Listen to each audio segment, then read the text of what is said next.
The bustling streets of Lagos never truly sleep.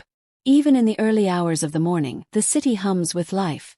Impatient car horns, vendors calling out their wares, and the scent of roasted plantain drifting in the warm air. Among the crowd, a man named Chuka sat in the backseat of his tinted SUV. His eyes scanning the world outside as his driver slowly navigated through traffic. Chuka was no ordinary man.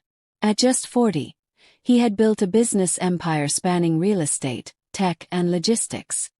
His face often graced magazine covers and business forums. But for all his wealth, there remained a heaviness in his heart, one rooted deep in his past, a past he rarely spoke of. As the traffic light turned red, Chuka's gaze fell upon a figure by the roadside.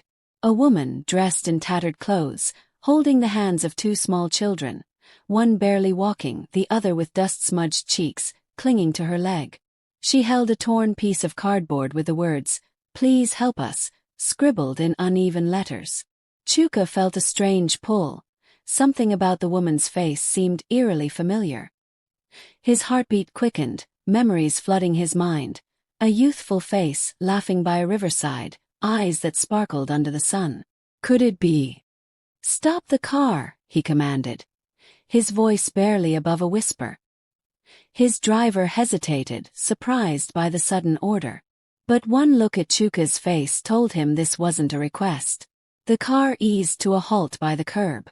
Chuka stepped out, ignoring the curious stares from passers-by.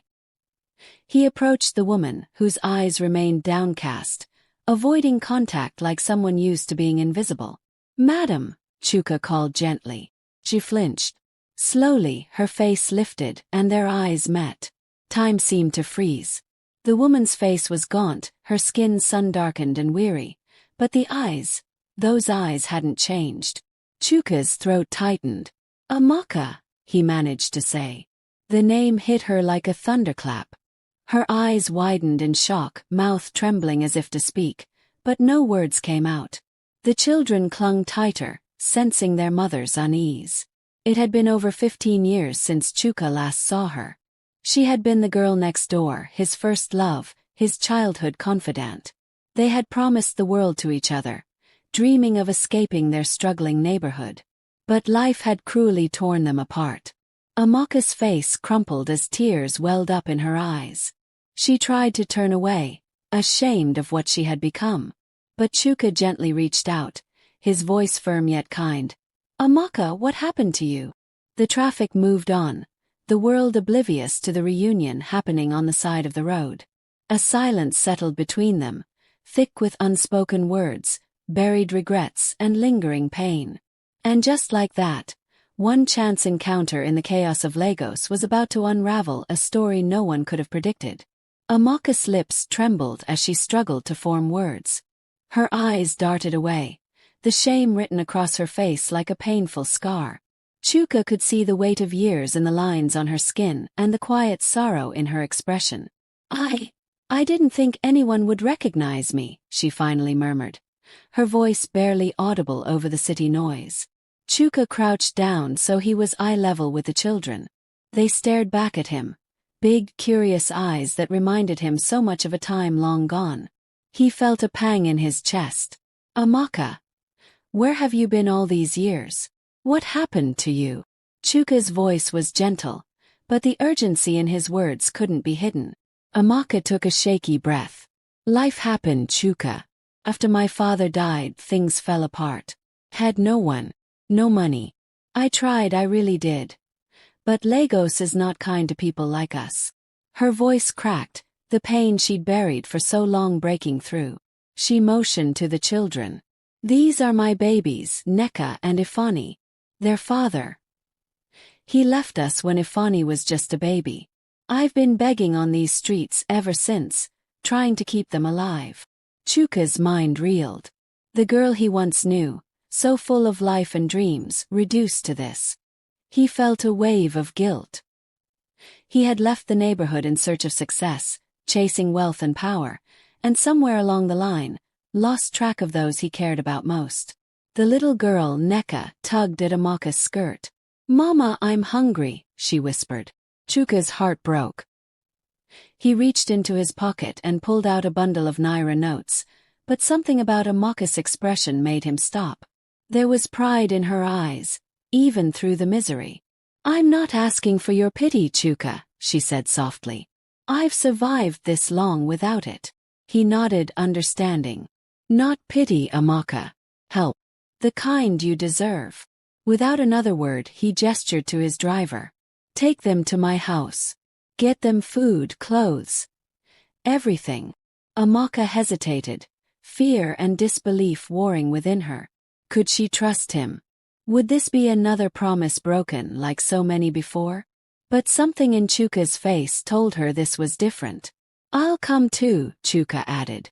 "I'm not leaving you behind again." A single tear rolled down Amaka's cheek.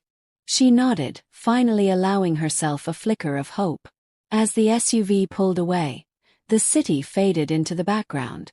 For the first time in years, Amaka felt the warmth of a safe place waiting ahead. The children, exhausted, leaned against her, while Chuka sat in silence, his mind filled with memories and plans for what he was determined to set right. Fate had given them a second chance, and neither of them would waste it. The SUV glided smoothly into a quiet, gated estate far removed from the chaos of the streets. Grand houses lined the road, their manicured lawns and gleaming windows speaking of lives untouched by struggle. Amaka clutched her children tighter, her heart pounding with uncertainty. She had never imagined herself in a place like this, not as a visitor, not even in dreams. As the car stopped in front of a large, elegant house, the door was opened for them. Chuka stepped out first and turned to help Amaka and the children. She hesitated, feeling out of place in her threadbare clothes, dust-streaked skin and weary soul. "Come," Chuka said softly, his hand extended. "You're safe now." Inside, the house was a world apart. Cool air, soft lights, the scent of fresh linen and polished wood. A housekeeper hurried forward, her eyes widening at the sight of Amaka and the children. "Prepare a room for them. Bring food, clean clothes, everything they need," Chuka instructed. The housekeeper nodded and disappeared. Amaka stood awkwardly in the entrance, unsure of where to put her feet on the shining floors. Little Ifani clung to her neck, while Neka stared wide-eyed at the sparkling chandelier overhead. Soon warm plates of jollof rice, fried plantain, and grilled chicken were brought out. The children ate ravenously, their hunger evident. Amaka could barely hold back her tears as she watched them, her heart swelling with a mixture of relief and sorrow. Chuka sat across from her, watching quietly. He saw the mother's love in the way she fed them, the sacrifice in her weary posture, and the fire still flickering in her eyes, no matter how life had tried to snuff it out. "I've been thinking," Chuka began, breaking the silence. "You shouldn't have to live like this, Amaka. You deserve more." The Amaka I knew. She was smart, kind, and strong. "And you still are." Amaka shook her head, her voice cracking. "It's too late for me, Chuka. Life, it's taken everything." "No," Chuka said firmly. "It's never too late." He leaned forward, his words deliberate. "I want to help you start again. Not as charity, but because you deserve a fair chance. I'll find you a decent house, enroll the children in school, and if you're willing, you can manage one of my new community projects. You always had good ideas, remember?" Amaka stared at him in disbelief. "Why would you do this for me after all this time?" Chuka smiled faintly, his eyes glistening. "Because once, you believed in me when no one else did. I haven't forgotten that." The room fell silent again, but this time it was warm, filled with the unspoken bond of two people carrying scars from the same place. Outside, the night settled gently over the city, and inside, a new chapter was just beginning. Days turned into weeks, and slowly, life began to shift for Amaka and her children. The small, cramped corner of the streets where they once begged under the sun was now a distant memory. Chuka had kept every word of his promise. Amaka moved into a modest but comfortable two-bedroom apartment in a safe neighborhood, a place she could finally call home. The children, clean and healthy, started attending school, their laughter now filling the little apartment after classes, their faces brighter, their spirits lifted.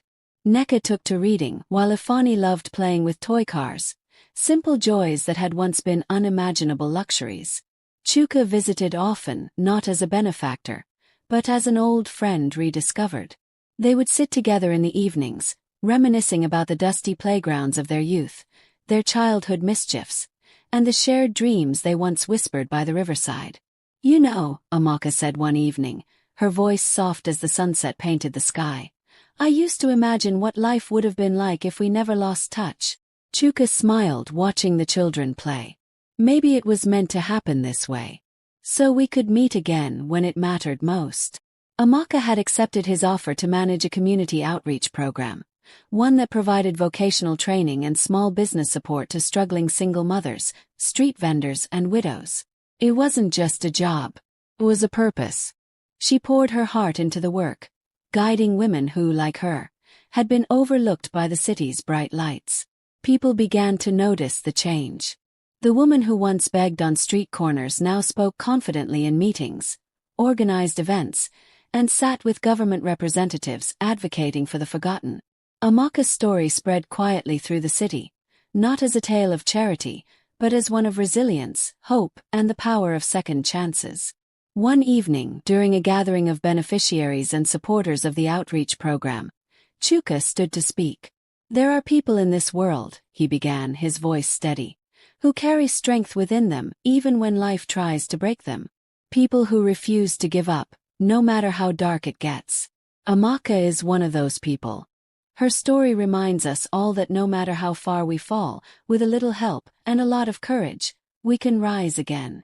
The applause that followed wasn't polite or formal. It was heartfelt, genuine.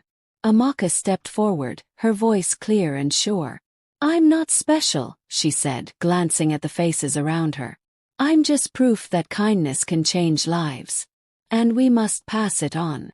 The night air was thick with warmth and hope. As they walked outside, Amaka looked up at the stars, the same stars she used to wish upon in her darkest nights. For the first time in years she felt peace. Life wasn't perfect, but it was hers again. And somewhere inside she knew, the city that once turned its back on her would now hear her voice. A story of love, redemption, and the simple truth that no act of kindness is ever wasted.